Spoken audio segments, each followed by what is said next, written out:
तुझ्याशी बोलतोय मी, लक्षात ठेव तू. साला गरीब घरात जन्म घ्या, एका रेषेत उभे राहा, एका रेषेत लिहा, जीवाचा रान करून पदवी मिळवा आणि मग जॉब साठी दर दर भटका.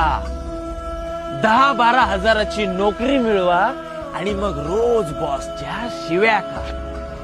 आणि मग घरी आल्यावरती ताने ऐका की शेजारचा पोरगा तर तुझ्यापेक्षा जास्त कमवतोय, मग तू का कमी कमवतो.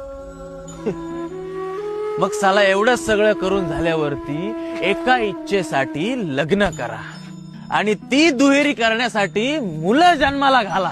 एक एक करून अनेक गोष्टी मिळवा आणि मग साला एकदाच मरा. म्हणजे एकाकडून एकीकडे एकटं यायचं, एकटं जायचं आणि मध्ये साला हा जीव घेणा प्रवास. हा साला प्रवास सरळ नको का.